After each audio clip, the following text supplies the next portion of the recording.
Hello and welcome to Channel 2S. I'm your host, Second Soundwave, and it's time for some more Gunpla news because the news train never ends. So today is apparently the start of Hobby Fest.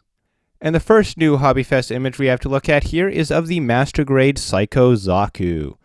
This is the first time I believe that we've ever seen it with the subarms exposed, and looks alright. They look a little weak. They look like they wouldn't be able to hold the bazookas up just because they're kind of thin, but the full armor Gundam, from what I understand, did a decent job of holding up the shields, although I haven't actually personally built that kit. If anyone has, feel free to give your thoughts on that down in the comments below. But I think they look like they might have some issues, but I don't know. I'm hoping that they'll have figured out a way to do it. Otherwise, they probably wouldn't have included that gimmick. So I have faith in their ability to design a kit well. Next up, the Luna Gazer. This is one that I've hated up until now because all the pictures of the prototypes so far have looked very cheap. They used this really ugly looking gray plastic that you could practically see through. This prototype actually looks a little nicer. They tweaked the plastic mix, it looks like, because it's a kind of white plastic now, and it actually doesn't look quite as translucent as it did before, which means it actually looks kind of nice now. Still don't like how the gold stickers look, but hey, that's what Gundam markers are for. And then, of course, the Guncannon Mobility Test Type. Nothing new in this picture, although I have heard some people saying this is supposed to be P-BANDAI. I did some research, and I found one source that said it was a Premium Bandai release, and two that said it wasn't. And then I actually looked on the Premium Bandai website, and I found no mention of it whatsoever.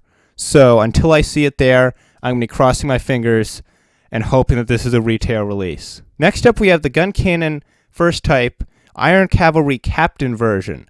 This is something that isn't necessarily a new reveal. I just want to kind of follow up on this since I mentioned, what was it, last episode before? I think it might have been last episode, where I mentioned, no, it was the episode before, because it was when we were talking about the box art for the Iron Cavalry Squadron Guncannon, and I mentioned that I liked how they changed the stickers, so instead of having the kind of red and white pattern, they were just thin white stripes now.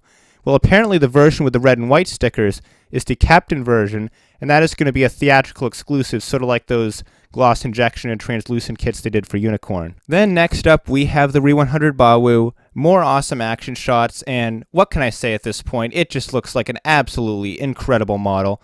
One more thing I have noticed with it is that the proportions are really good. Like, I never realized it because most of my familiarity with the Bawoo came from the high grade, but the Bawoo is a beefy mobile suit. It's supposed to be big and powerful and commanding, and the high grade was just kind of scrawny, and this Re-100 just looks so good in comparison. It's thick, it's bulky, it's powerful, it looks like it could throw a punch, it looks like it could take a punch, it just looks incredibly awesome, and I am so hyped for this kit. Next up, we have the full mechanic Barbatos Lupus, a couple more new action shots.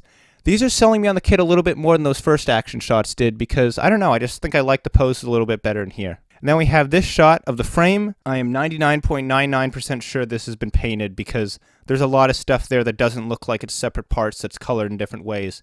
So unless they're going to throw a complete curveball and start pre-painting parts on runners, I'm pretty sure this is painted. Then you have the Geirail in one new action pose and kind of a jumping axing shot. Looks pretty cool except for the axe, which looks kind of hollow and kind of crappy, really. It's kind of a shame because other than that, the kit looks really cool, but that axe has to go. Then we have a new action shot of the Strike Freedom. Pointing this one out because you can see both the translucent blue kind of energy shield and the red beam sabers, and I love that look when a kit has like multiple colors of translucent plastic for the effect parts. I just think it makes it look just so bright and just really eye-grabbing and cool. Love it when they do that. Love it when they did it with the Star Build Strike, and I love it when they did it here. Then we have this new kind of collage of images of Char Zaku 1. And what's cool about these is these are the first time we've really had a glimpse of how the belt for the machine gun is going to attach to the figure. It looks like it's got a couple pegs in it. It's going to kind of clip into the small of his back. Can't really quite tell where exactly it's clipping in, but it should be interesting to see how this turns out. And then finally we have this kind of random shot, but it's a pretty cool shot of the ground GM that I kind of glossed over before, but I really like it. And of course this is the ground GM. If you saw the MS Report episode way back when we talked about this was one of my most wanted high grades I wanted them to make. And of course, less than a month after that episode aired, we got this announced at whatever hobby show it was, and needless to say, I am very excited for it. So that just about does it for today. Yes, the news train has kept rolling on, but for now, that's all. Leave a like if you enjoyed this video. If you're new here, subscribe for more Gunpla news, reviews, and more. And keep sharing these videos.